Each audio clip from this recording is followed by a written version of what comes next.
안녕하십니까.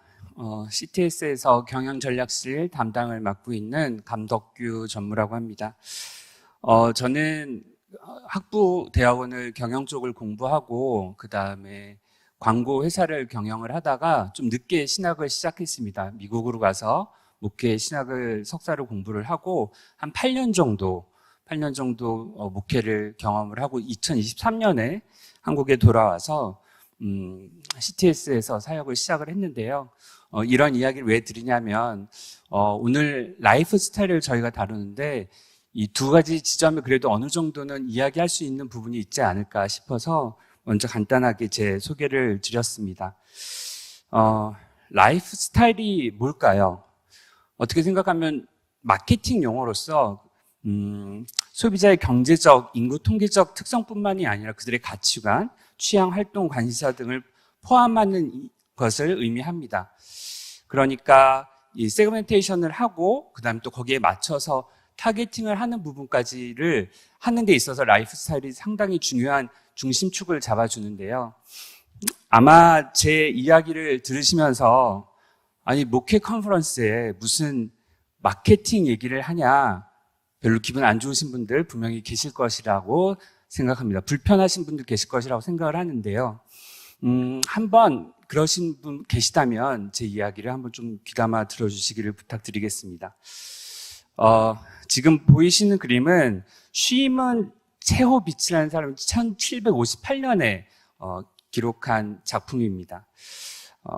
예수께서 갈릴리의 11제자를 부으시고 자신의 하셨던 사역들을 위임해 주시는 대위임령이 있었던 바로 그 현장인데요. 여러분 잘 아시는 대위임령 마태복음 28장 18절, 20절 말씀 중에서 19절 말씀 보이시는 것과 같이 그러므로 너희는 가서 모든 민족을 제자로 삼아 아버지와 아들과 성령의 이름으로 세례를 베풀고 내가 너희에게 분부한 모든 것을 가르쳐 지키게 하라라고 나와 있는데요. 여기서 동사가 총 4개의 동사가 나옵니다. 가서 제자로 삼아 세례를 베풀고 가르쳐 지키게 하라인데 여기서의 본동사는 제자로 삼아입니다. 나머지는 다 분사라는 얘기죠. 결국 대위임령을 통하여서 예수님께서 그의 제자들에게 위임해 주셨던 가장 키포인트는 바로 제자로 삼는 것, 그것이다라고 말씀을 드릴 수가 있을 텐데요. 그러면 제자 삼는다는 것 예수님께서 어떻게 제자들에게 보여주셨을까요? 전 4가지로 나누어서 생각을 해봤습니다. 첫째는 콜링입니다. 그 다음에 예수님께서는 제자들을 하나하나씩 다 부르셨죠? 그 다음에 예수님께서는 그들을 가르치셨습니다. 가르치시고 또 현장으로 보내시고 실습게 하시고 프랙티스하게 하셨죠. 마지막으로 그들을 저 세상으로 보내시게 됩니다. 여러분도 생각하실 때 지금 한국 교회가 제자 삼는 부분에 있어서 제일 잘 못하고 있는 부분이 무엇일까요? 아무나 한번 좀 답을 주시면 좋을 것 같은데요. 저는 콜링이라고 생각을 합니다. 제가 직접 들었던 얘기 간단히 좀 소개를 시켜드리고 싶어요. 어떤 자매가 있었습니다. 교회에서 총동원 전도를 한다고 해서 마음속에 담아뒀던 회사 직장 동료에게 복음을 전하기로 마음을 먹었습니다. 그래서 가서 이야기하죠. 이렇게 한 이유로 같이 교회에 가서 우리 복음에 대해서 한번 알아봤으면 좋겠다라고 지극정성을 다했습니다. 밥도 사고 할 수 있는 거 모든 걸 다 했다고 해요. 감사하게도 둘은 교회에 같이 가게 되었습니다. 그런데요, 같이 간 것까지는 성공했지만 이 친구의 표정이 어느 순간부터 좋아지지 않았습니다. 그녀가 뭐라고 얘기를 했냐면 다음과 같이 이야기했죠. 내가 동원된 거야? 우리한테는 너무나 익숙한 얘기지만 교회의 현수막 주보에 있는 총동원 주일이라는 것을 보고 이 새롭게 교회에 처음 나온 분은 내가 동원됐냐라는 그 마음을 갖게 되고 그 다음부터는 관계가 서먹해졌다는 얘기를 제가 작년에 들었던 기억이 있습니다. 한번 그렇게 생각을 해주셨으면 좋겠어요. 우리가 세 번째로 이야기했었던 트레이닝이나 프랙티스 관련된 부분을 생각을 하면 예수님께서 제자들을 둘씩 나누어 보내실 때 하셨던 말씀이 바로 이겁니다. 보라, 내가 너희를 보냄이 양을 이리 가운데 보낸과 같도다. 그러므로 너희는 뱀같이 지혜롭고 비둘기같이 순결하라. 우리가 콜링하러 갈 때 누군가에게 복음을 전하고 복음에 고민하게 만드는 그 시점에는 일반적인 내가 알고 그냥 내가 편하고 내가 익숙한 것으로 접근을 하는 것이 아니라 정말 뱀같이 지혜롭게 접근을 해야 된다는 것이죠. 총동원 주인 제가 잠깐 말씀드렸죠. 그게 뭐 어때라고 하실 분도 분명히 계시겠습니다. 하지만 듣는 사람 입장에서는 그 다음 스텝으로 넘어가는 것이 그게 엄청난 허들이 된다는 것을 우리는 알아야 한다는 거죠. 그들에 대해서 공부해야 된다는 것이죠. 사실 사도 바울도 그러지 않았을까 싶어요. 사도 바울도 그 당시에 저 기회주의자까지는 아니지만 줏대 없는 사람이라고 그를 공격하는 사람도 적지 않았을 겁니다. 왜냐하면 사도 바울은 유대인에게 갔을 때는 유대인의 방법론으로, 헬라인에게 갔을 때는 헬라인의 방법론으로 했기 때문이죠. 저는 그 사도 바울이 했었던 사역이야말로 예수께서 제자들을 보내실 때 이야기하셨던 뱀같이 지혜로운 행동이었다고 보고, 우리 역시, 현대를 사는 우리 역시 콜링을 하러 가는 그 시점에, 그 지점에 뱀같이 지혜로운 부분들을 해야 된다는 거 생각을 하게 됩니다. 그러기 위해서 가장 중요한 것은, 커뮤니케이션에 있어서 가장 중요한 것은 같은 문법, 같은 언어를 쓰는 것이죠.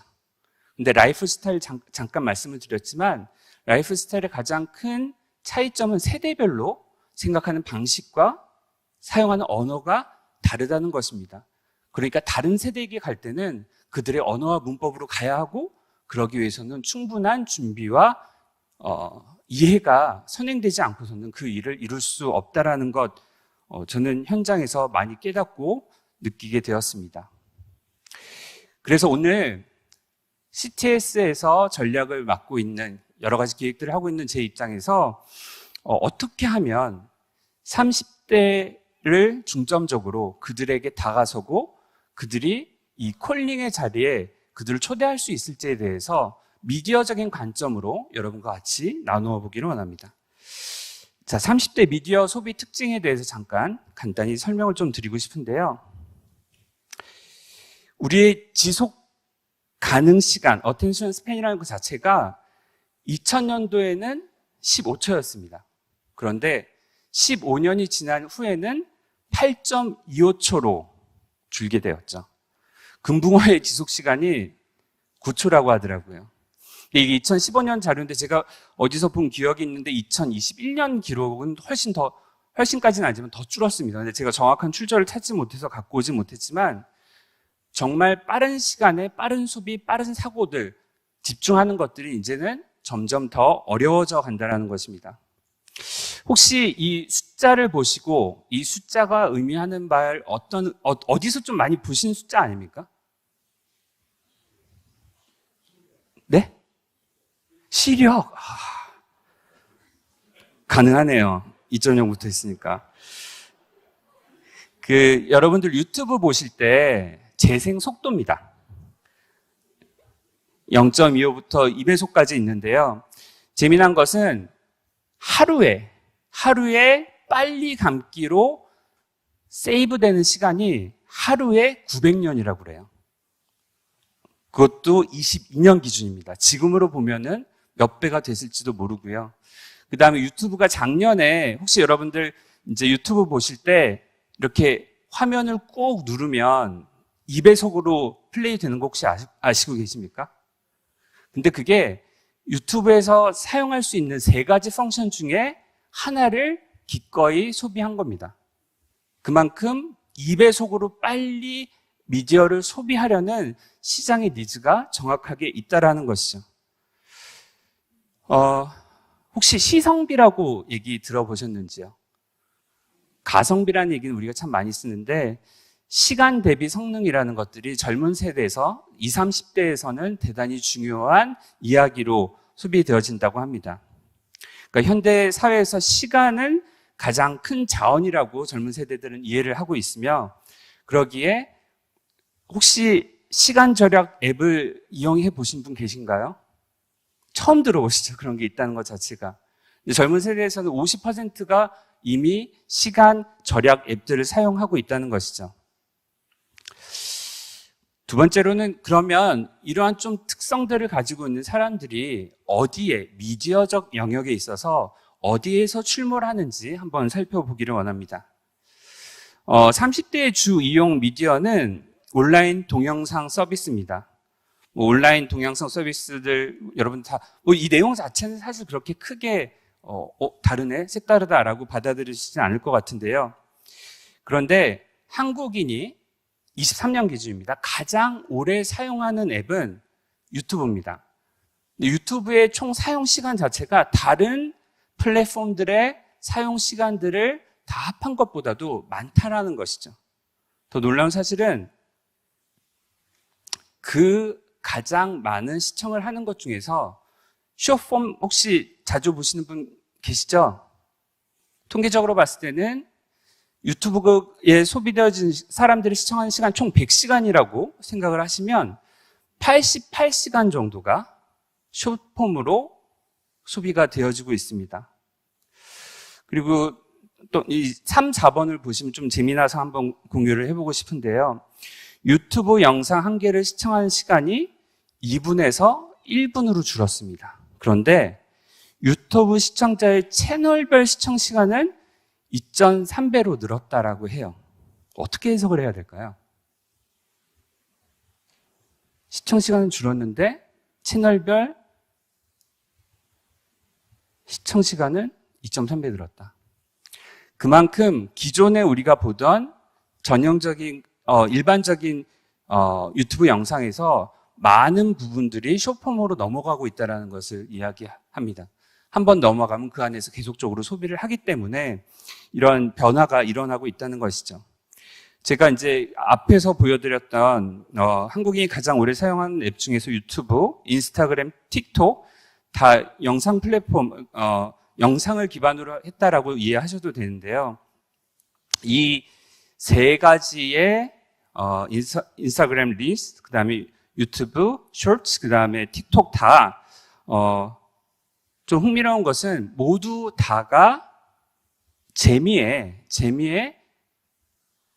집중을 하고 있다는 겁니다. 사람들이 다 그것을 찾는다라는 것이죠.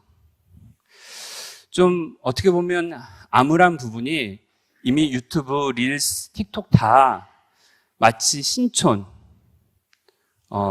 강남역 이런 식으로 군산에 제가 어디가 제일 사람들이 많이 몰리고 하는지는 잘 모르겠지만 그와 같이 그런 유흥지처럼 이 세 사람들이 가장 시간을 많이 보내는 곳이 이미 즐거움과 쾌락을 중점적으로 제공하는 곳이다라고 이해를 하시면 되겠는데요. 그렇다면 우리가 콜링을 해야 되는 사람들에게 어떻게 해야지 우리가 노출될 수 있을지에 대해서 한번 미디어적으로 생각해 보기 원합니다. 검색 엔진, 여러분들 주로 검색 엔진 어떤 거 사용하시나요? 네이버, 구글, 유튜브.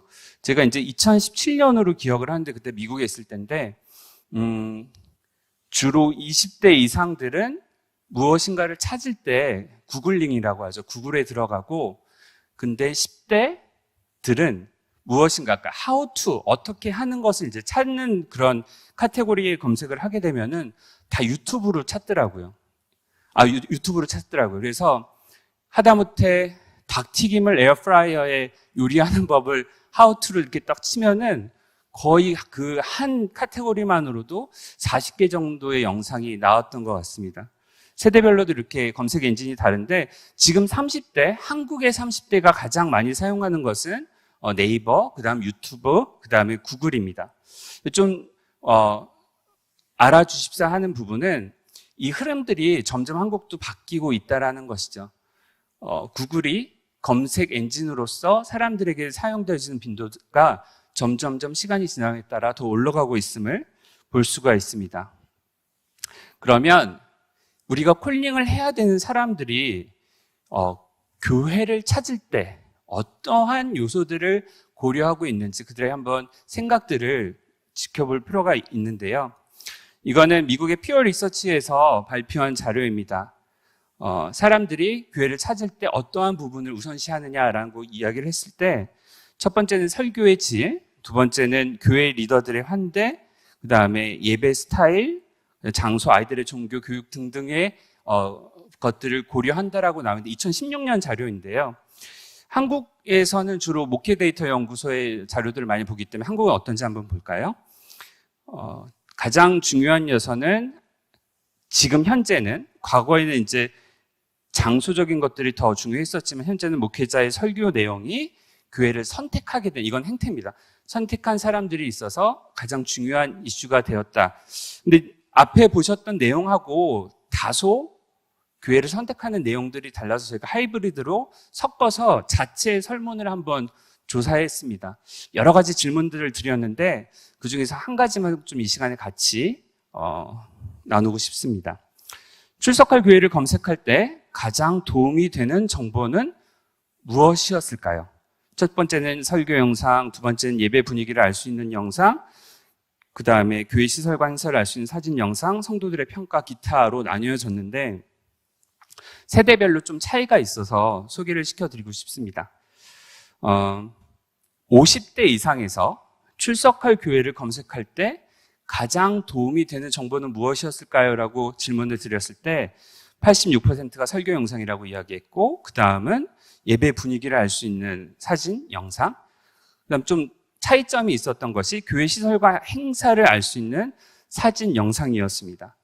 30대로 넘어가면서 어떤 변화가 있냐면 앞에 두 부분은 오히려 좀 수치가 좀 떨어졌지만 순서는 같고요.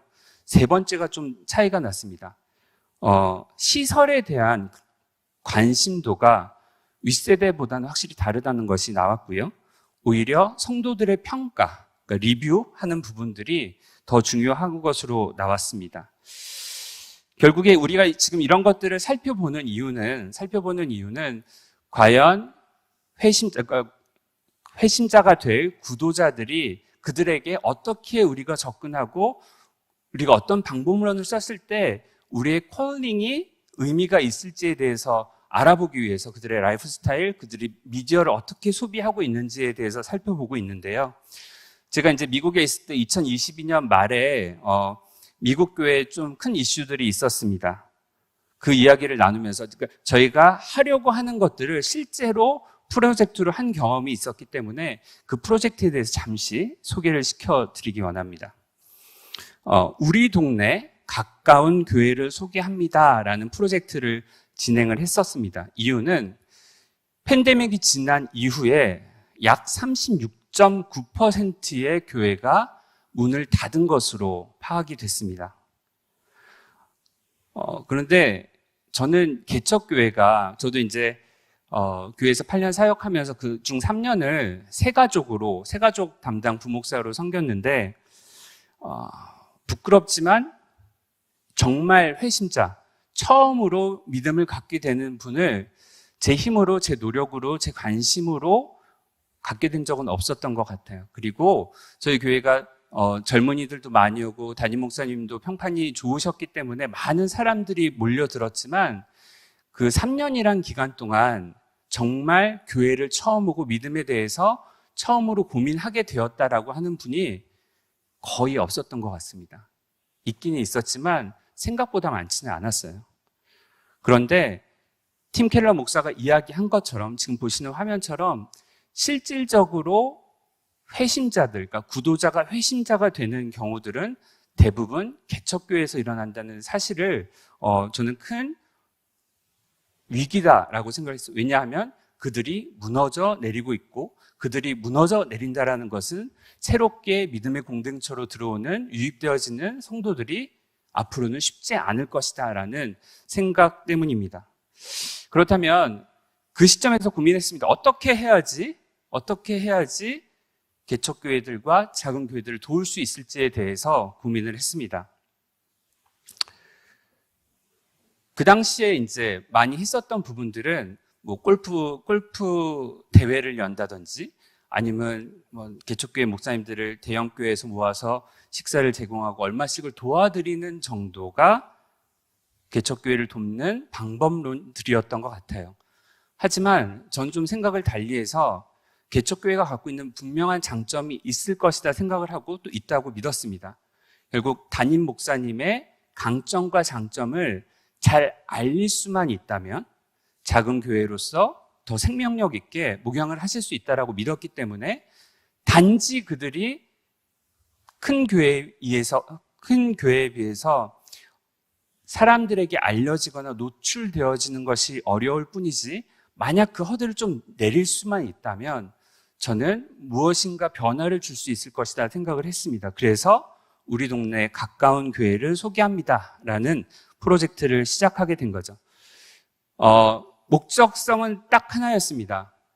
이 목사님의 강점과 장점을 잘 발굴을 하고 그 발굴된 것을 우리가 구글이라든지 뭐 미국이었긴 했지만 네이버라든지 검색 엔진에 잘 노출시켜서 사람들로 하여금 그분의 강점을 잘 알아 한번 그곳 방문해 볼까라는 생각까지만 할 수 있게끔 만들면은 저희 프로젝트는 나름의 성과를 이루었다라고 생각을 하면서 진행을 했는데요. 그래서 목사님의 강점과 장점을 잘 찾아서 그것들을 우리가 제작으로 담고 제작으로 담은 다음에 방송에도 잠깐 내보내지만 그 다음에 그 내용들을 검색 엔진에 노출되어질 수 있도록 그래서 교회를 찾는 분들이 지역에서 교회를 찾는 분들의 이 교회를 소개할 수 있도록 한 다음에 그분들이 들어와서 이 영상을 보고 이분의 강점을 알고 장점을 알고 체크리스트 한번 가볼까? 라고 하는 체크리스트에 적어주시기만 한다면 저희는 이 프로젝트가 성공할 거라고 믿었습니다. 물론 성과가 없었던 건 아닙니다. 다음 영상 보시면은 실제로 저희가 8편을 제작을 했습니다. 8편을 제작을 했고 몇몇 교회에서 이 영상을 보고 교회에 처음 오시게 된 분들이 있었다라고 말씀을 해주셨어요. 하지만 저희가 처음에 기획했던 것과는 비교했을 때 그렇게 만족스러운 성과는 아니었다라고 생각을 합니다.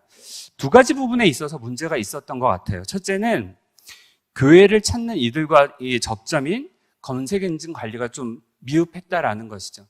8교회 했다고 말씀을 드렸는데 반 이상 정도가 우리와 같이 프로젝트 했던 그 영상을 올리고 그 영상이 검색을 통해서 노출되어질 수 있도록 하는 거에 있어서 진행이 안 됐습니다. 제가 이제 한국에 오면서 좀 아쉬웠던 부분이기도 관리가 안 된 아쉬웠던 부분이기도 하고요. 두 번째는 찾는 이들의 시성비 욕구 충족을 실패했다라는 것이죠. 너무 장인 정신이 들어갔던 것 같아요. 구성을 어떻게 했냐면 10분은 그 교회에 가서 교회 인터뷰 모든 성도님들 인터뷰하고 교회 예배 스케치하고 등등등 했습니다. 그리고 15분은 결국에 교회를 결정하는 것은 담임 목사님의 설교가 많은 비중을 차지하고 있었다라고 여러 통계 자료나 믿었기 때문에 목사님의 설교를 한 15분 정도 붙여서 한 25분 정도 프로그램을 만들었는데 제가 앞에 미디어 트렌드 설명을 드리면서 강조했던 부분이 있죠. 8.25초. 25분 너무 길었던 거죠. 만약에 진짜 제대로 접근을 하려고 했으면 우리가 품질이 아니라 제작이 이렇게 잘 안찰 구성가 됐어라는 것에 만족할 것이 아니라 사람들이 콜링의 자리에 나올 수 있도록 더 그들의 입장에서 편집을 하고 숄츠로 만들었어야 되는데 좀 저희의 고집을 부렸던 부분이 만족할 만한 성과가 나오지 않은 것이 아닌가라는 생각을 하게 되었습니다. 이제부터 그러면 좀 구체적으로 검색 엔진이라든지 유튜브를 통해서 어떻게 내 교회가 알려질 수 있을지에 대한 좀 구체적인 방법론을 말씀을 드리고자 하는데요. 이제 통합교단과 감리교단에서 생각할 여러 자료들을 발표하는 것을 봤을 때 100명 이하의 교회, 한국의 5만 교회라고도 얘기하고는 하는데 그 100명 이하가 대략 한 70% 정도고요. 그 다음에 300명 이하가 한 87% 정도 됩니다. 그래서 지금 설명드리고 알려드리고자 하는 것들은 한 대략 90% 내외의 교회들이 바로 어떤 재정과 상관없이, 그 다음에 부목사의 유무와 상관없이 실행하실 수 있는 것 위주로 고민하고 준비했다는 거 말씀드리고 하나씩 설명을 드리도록 하겠습니다. 구글을 좀 예로 설명을 드릴게요.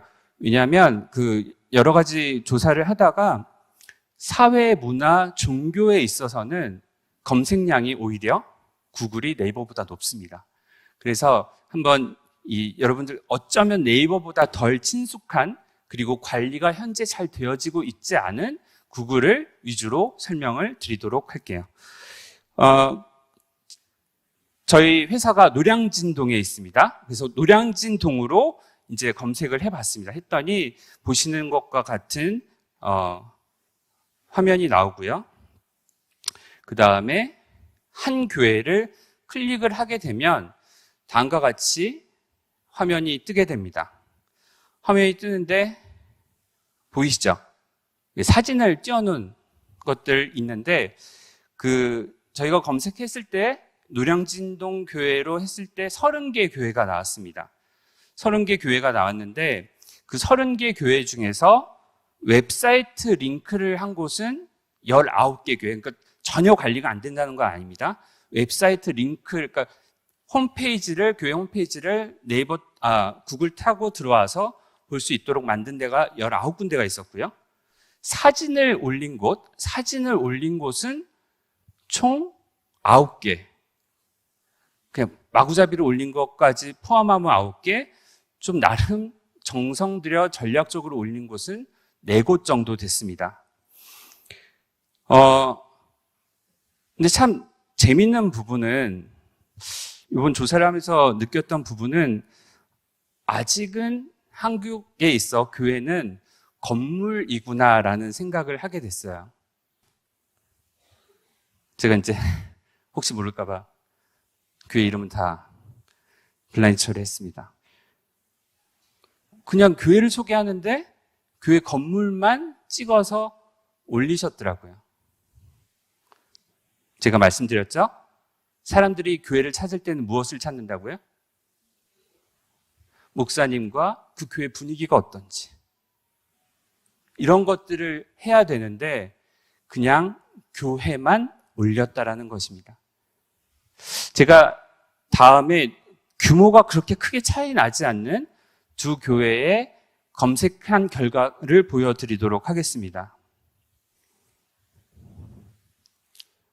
여러분이라면 왼쪽과 오른쪽 교회 중에서 어디에, 둘 다 이제 웹사이트는 다 링크가 돼 있는 상태거든요. 어디 웹사이트를 클릭해 보시고 싶으시겠어요?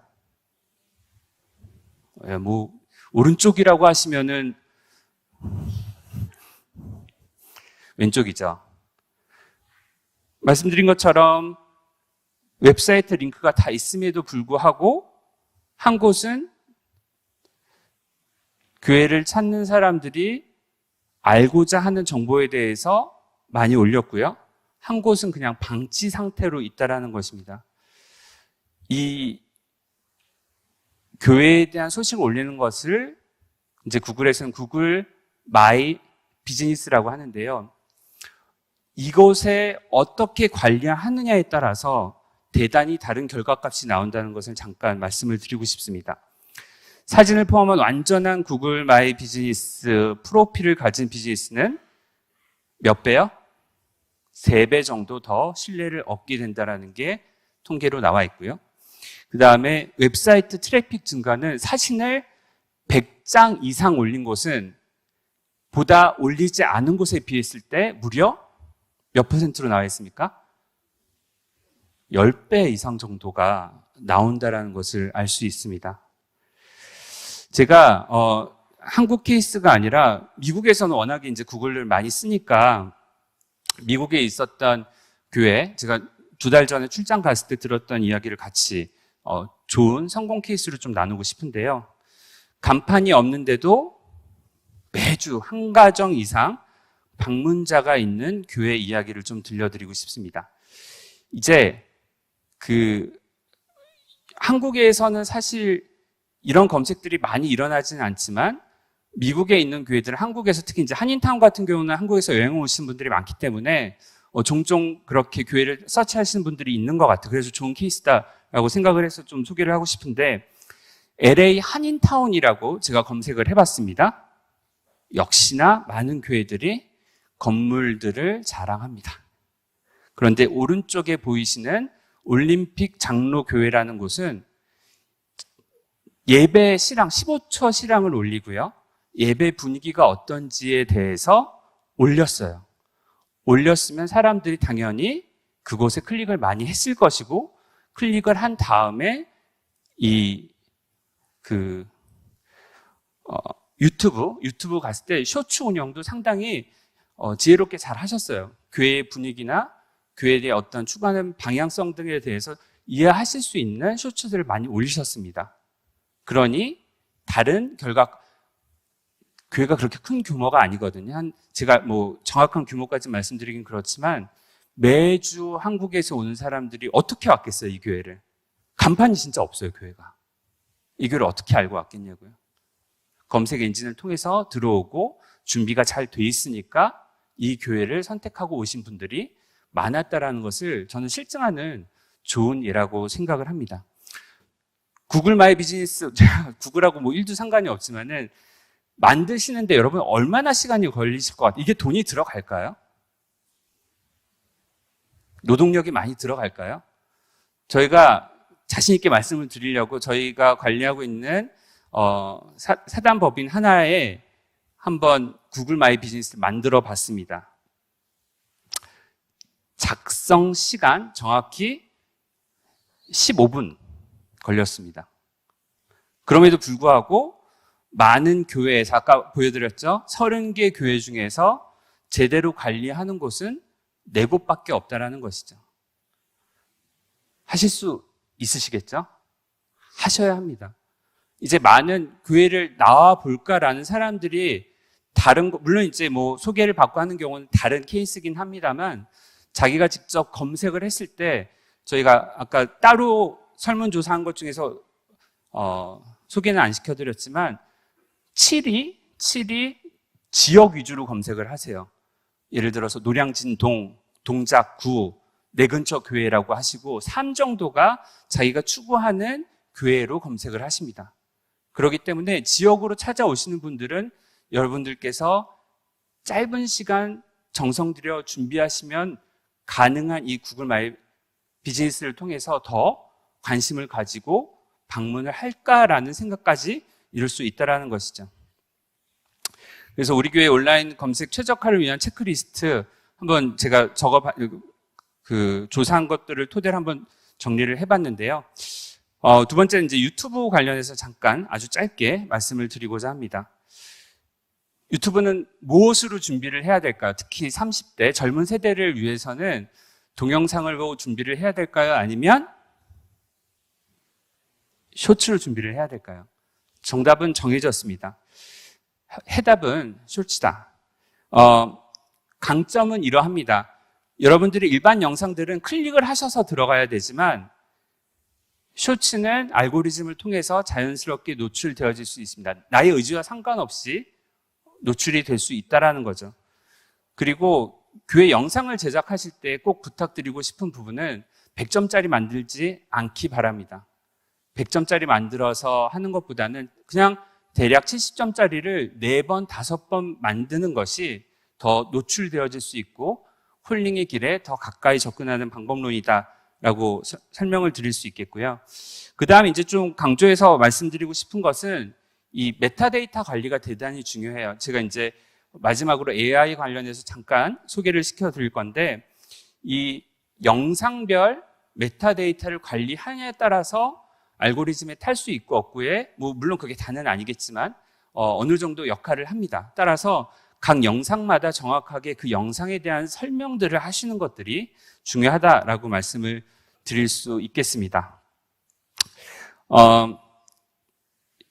마지막으로 우선은 이 콜링에 있어서 미디어를 어떻게 관리하셔야 되는지를 짧게 설명을 드렸고요. 그 관리를 하는데 너무나 큰 영향을 미칠 수 있는 챗 GPT에 대해서 설명을 드리고자 합니다. 다 혹시 4.5를 사용하신 경험이 있으신 분 계신가요?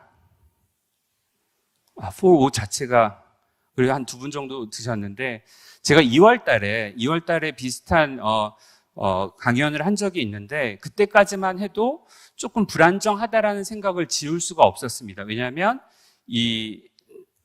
제공되어지는 정보 자체가 확신할 수 있었던 부분이 좀 약했다라는 것이죠. 근데 4.5를 통해서 정말 많이 큰 변화가 생겼다라는 것을 최근 사용하면서 느낄 수 있는데 목회 현장에서 여러분들이 이 3만 원 정도뿐이 안 하거든요. 이 3만 원으로 어떠한 것들을 특히 이제 미디어적인 부분을 준비하시는데 가져가실 수 있는지 사실 많습니다. API를 사용해 갖고 여러 가지 비디오, 오디오에 대한 AI 기술들도 많긴 한데 저는 말씀드린 것처럼 누구나 할 수 있는 것 위주로 그냥 챗GPT 4.5에만 설명을 드리도록 할게요.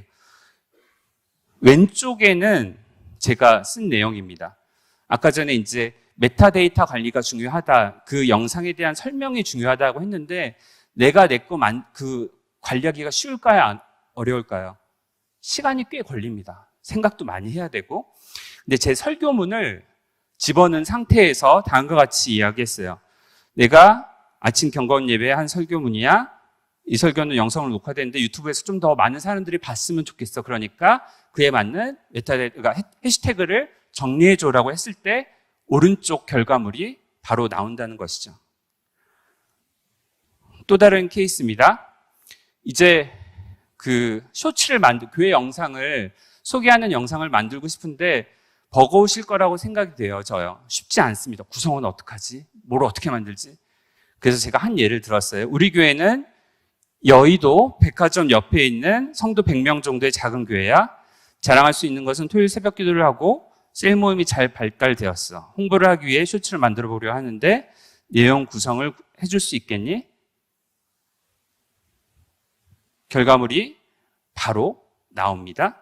그리고 한 발 더 나아가서 위 구성한 대로 영상 촬영을 하는데 스토리보드를 만들어 줄래? 하면은 바로 또 나온다는 것이죠. 사실 4.5가 좀 충격을 줬던 부분이 제일 마지막 부분에 있는데요. 한 교회에 부탁을 드려서, 시인 목사님께 부탁을 드려서, 교회 데이터를 좀 받아서 직접 돌려봤습니다. 읽으신 대로 유튜브 분석가야 교회에 유튜브 채널 로 데이터를 주면서 이것을 좀 분석을 해줘라고 했을 때 다음과 같이 잘 분석이 되어집니다. 근데 여기서 끝이지 않고 한 가지 더 했습니다. 유튜브 분석과 교회 출석, 교회 재정을 같이 넣고 뭔가 얻을 수 있는 인사이트에 대해서 분석을 해줘. 사실 이 정도 수준이면 컨설팅 회사에도 돈을 줘도 꽤나 많이 줘야지 결과물, 그리고 또 오래 기다려야 됩니다. 그런데 이렇게 했을 때 결과들이 바로바로 나오죠. 제가 이걸 보면서 좀 많이 소름이 끼쳤던 부분은 마지막 부분에 이제 나오는데요. 출석 현황과 헌금, 청년부 출석과 11조 헌금 간에도 강한 양의 상관 0.73은 엄청난 거거든요. 이는 청년부 출석이 많을수록 11조 헌금이 증가하는 경향이 있음을 시사한다. 조금 더 파보고 싶긴 하더라고요. 어떻게 이런 일들이 일어나는지. 그 다음에 같이 보고 싶은 부분은 온라인 현금 시스템 강화를 추천을 해줬습니다.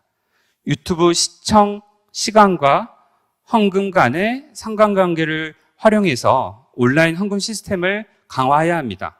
유튜브 영상을 통해 온라인 헌금 방법을 안내하고 쉽게 헌금할 수 있는 링크를 제공한다라는 것이죠. 이것 말고도 사실 제가 보여드리지 못했지만 제가 과거에 성도님과 나눴던 카톡으로 이제 어려움을 당하신 분하고 계속 이야기를 주고받은 것 있거든요. 그거를 카톡 내용을 텍스트로 전환을 해서 무료입니다. 쉽게 됩니다. 그 내용을 가지고 분석을 시키면서 내가 담임 목사님한테 신방 보고서를 내야 돼. 어떻게 해야 돼? 희망 보고서를 작성해 준과 동시에 다음 스텝은 무엇을 해야 될지 알려줘 했을 때 약간 좀 소름 끼치게 잘 대안을 제시를 하더라고요.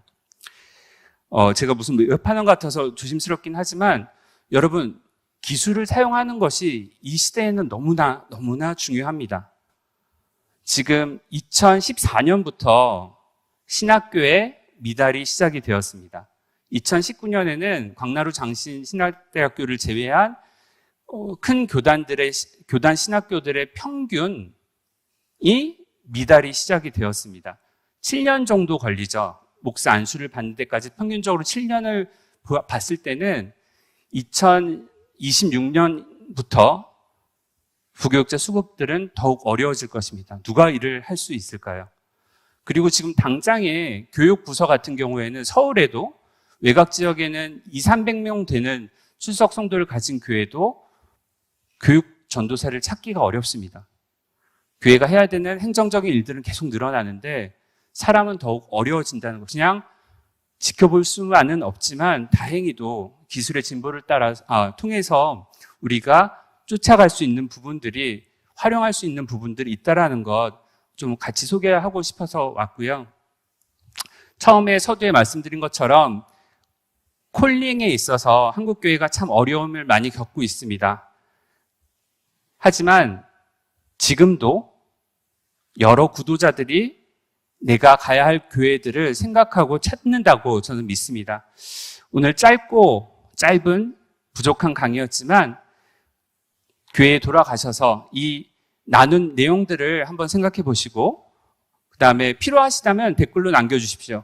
저희가 구체적으로 어떻게까지 해야 되는 것들을 한번 영상으로 제작해서 여러분들이 실제로 적용하실 수 있도록 도울 수 있도록 하겠습니다.